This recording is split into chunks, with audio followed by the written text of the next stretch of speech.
Madam, আমার একটু প্রস্তাব আছে। কি প্রস্তাব? মানে আপনি যে আমার গ্রামে ফ্রি চিকিৎসা দিতে আইছে, এটা তো বেশিরভাগ লোক জানেই না। এই জন্যই কিন্তু লোকজন কম চিকিৎসা দিতে আইছে। হ্যাঁ ম্যাডাম, সেলিম ভাই কিন্তু কথা থানা মিসা ফোন। আমার প্রস্তাব হলো কি, আপনি যে ফ্রি চিকিৎসা দিবেন এইটাতে পুরো গ্রামে গ্রামে মাইকিং করে দেবো। তাইলে দেখবেন যে চাকে চাকে লোকজন দেবো, মানে যারা অসুস্থ এরা আইব, আর যারা অসুস্থ না এরাও আইব। একেবারে উত্তম প্রস্তাব, এইটা করলে কিন্তু খুব ভালো হইব। কিন্তু সেলিম, আমি কিন্তু এরকমটা ভাবছি না। কেন ম্যাডাম এমন ভাবতেছেন না কেন? কারণ আমি তো এখানে ব্যবসা করতে আসিনি। যারা ব্যবসা করতে আসে তারা মাইকিং করে যেন বেশি বেশি রোগী হয়, বেশি বেশি লাভবান হয়। আমি চাই আমার চাওয়াটা মানুষের মুখে মুখেই পূরণ হোক, এবং তুমি দেখো খুব তাড়াতাড়ি এমনটা হবে। এইটা তো আমরা ভাইবা দেখি নাই আপা। বাবা, ওই প্রসার কথাটা ঠিক, কিন্তু প্রসার মাঝে মধ্যে মানুষের বিক্রি করে দেয়। আরে মহুয়ানা, আরে আপা, আপনি আমার নাম মনেও রাখছেন? কি বলো, কেন মনে রাখবো না? আচ্ছা, তোমার ভাই রাজা কি অনেক ব্যস্ত মানুষ? হঠাৎ এই কথা জিজ্ঞেস করতেছেন আপা?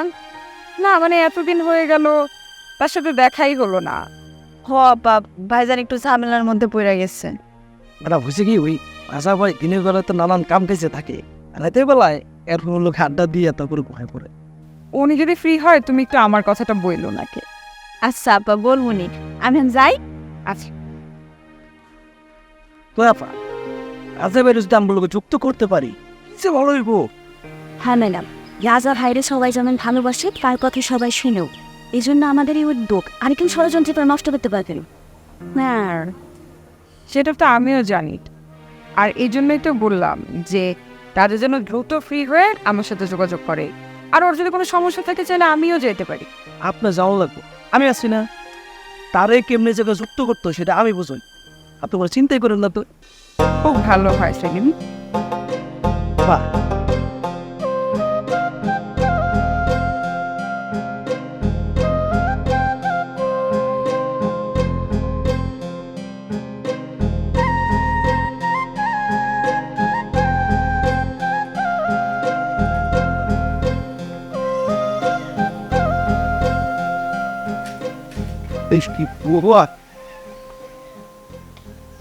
তুমি আমার দেখে এরকম পাশ কাটে চলে যেতেছ কেন?